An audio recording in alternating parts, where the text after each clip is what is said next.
فرقاطات ومدمرات وحاملات طائرات، غواصات نووية وسفن حربية، كلها يريدها هذا الرجل فلاديمير بوتين مجتمعة هنا في البحر الأسود ليدك كل أوكرانيا من البحر ويحيلها عند الضرورة إلى أثر بعد حين، أو إشعال كل الدول المتشاطئة على البحر الأسود حال فكرت أمريكا وحلفاؤها الأوروبيون بدخول الحرب لجانب أوكرانيا. لكن كل آمال بوتين تبخرت على الفور مع أول رسالة من تركيا لروسيا، ومفادها: سنمنع عبور السفن الحربية الروسية عبر مضيقي البوسفور والدردنيل. ورغم أن بوتين كان يتوقع من تركيا تردداً أكبر قبل اتخاذ القرار، لكنه كان يعلم تماماً أن ميل رجب طيب أردوغان لموسكو ضد أوكرانيا في الحرب الدائرة حالياً لن يستطيع تغيير حقائق التاريخ والجغرافية الأممية الملزمة لأنقرة بمنع السفن الحربية للدول المشاطئة وغير المشاطئة للبحر الأسود من عبور مضيقي البوسفور والدردنيل بموجب ما نصت عليه اتفاقية مونترو التي تمنح تركيا حق التحكم بعبور هذين المضيقين بشروط واضحة حال وقوع حرب. فما هي اتفاقية مونترو؟ وكيف أعطت تركيا هذه السلطة على المضيقين الاستراتيجيين؟ لطالما كانت اتفاقية مونترو بشأن نظام المضائق الموقعة عام 1936 محل جدل بسبب دولة واحدة كان اسمها الاتحاد السوفيتي، واليوم باسم الوريث روسيا، حيث أقلقت موسكو دائما كل العالم بإبحار قوات دمارها البحري بين البحرين الأسود والأبيض المتوسط عبر مضيقي البوسفور والدردنيل، خاصة مع محاولة السوفيات وبعضهم الروس بالحول على استثناءات لاتفاقية تضمن بمحتواها الرئيس حرية مرور السفن المدنية في وقت السلم، وتقييد مرور السفن الحربية التي لا تنتمي إلى دول البحر الأسود. ورغم أن الاتفاقية وقعت في 20 من يوليو عام 1936 في قصر مونترو بسويسرا لتسمح لتركيا بإعادة تسليح المضائق، إلا أن هذه المعاهدة لم تكن وليدة اللحظة حينها، بل جزءاً من سلسلة اتفاقيات في القرنين التاسع عشر والعشرين كان هدفها جميعاً معالجة قضية المضائق طويلة الأمد حول من يجب أن يسيطر على الممرات الاستراتيجية بين البحرين الأسود والأبيض المتوسط. وكانت بداية الحكاية في عام 1923 عندما نزعت معاهدة لوزان سلاح الدردنيل وفتحت المضائق أمام حركة مرور مدنية وعسكرية غير مقيدة تحت إشراف لجنة المضائق الدولية التابعة لعصبة الأمم. إلا أن صعود إيطاليا الفاشي بحلول أواخر الثلاثينيات أدى إلى تغير الوضع الاستراتيجي في البحر الأبيض المتوسط، حيث خشيت تركيا حينها من محاولة إيطاليا الوصول إلى المضائق لتوسيع قوتها في الأناضول ومنطقة البحر الأسود، ما حدا بتركيا تحصين المضائق سراً في مخالفة للاتفاقات الدولية حينها، قبل أن تقرر تركيا شرعنة إجراءاتها في أبريل من عام 1935، حيث أرسلت مذكرة دبلوماسية مطولة إلى الموقعين على معاهدة لوزان تقترح عقد مؤتمر حول اتفاقية نظام جديد للمضيق، وطلبت من عصبة الأمم السماح بإعادة بناء حصون الدردنيل.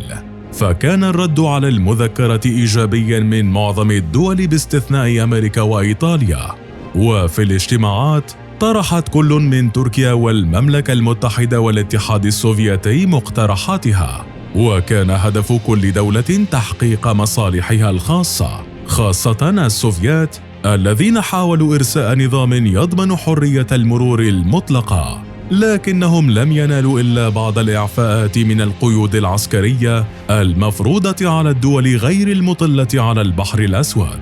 فيما كان جوهر الاتفاق إقرار مبدأ حرية المرور والملاحة في المضائق أيام السلم، وتفويض تركيا بالقوة العسكرية للسيطرة الكاملة على المضائق وإعادة تحصين مضيق الدردنيل،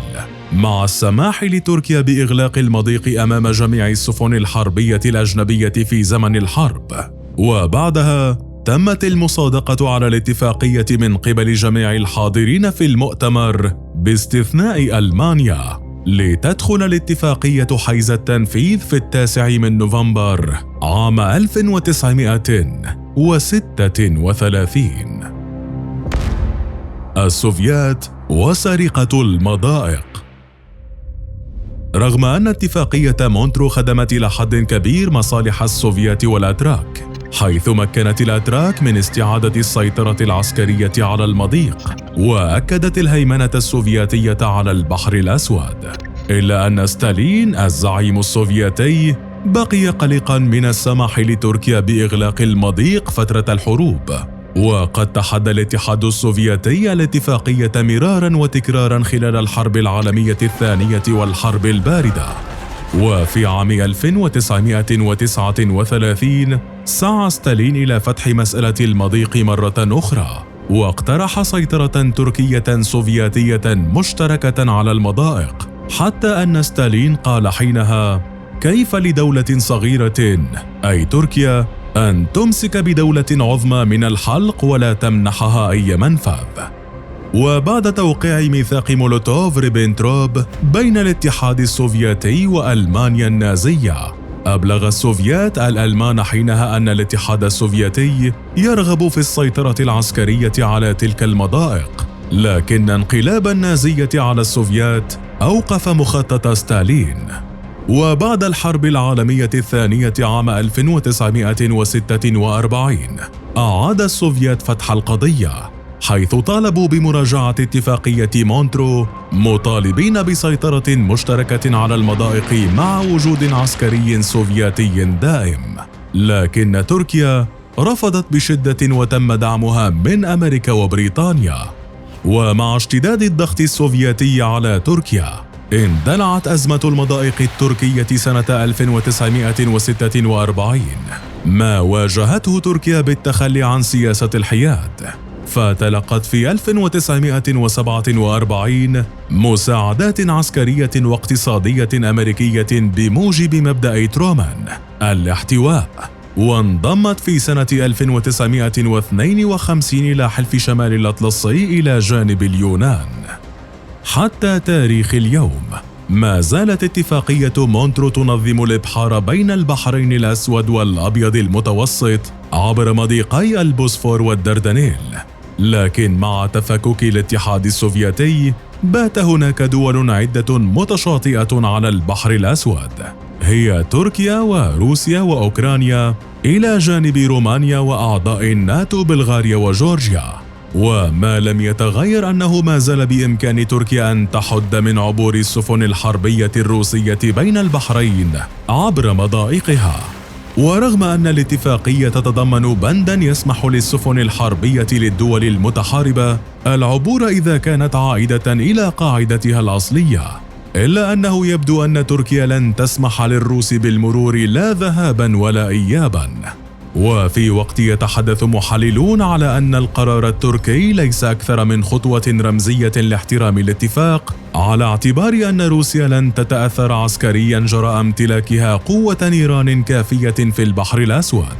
بينما تذهب مراكز بحثية إلى أنه إذا طال أمد الحرب قد تضطر موسكو لتستكمل بالفعل حشدها البحري في البحر الأسود من خلال نقل الوحدات من بحر البلطيق قبل بدء الأعمال العدائية. وهذا ما سيجعل تركيا أمام خيارين: إما دخول الحرب ضد روسيا أو السماح بدخول سفن موسكو العسكرية وتصبح حليفاً لروسيا من داخل الناتو.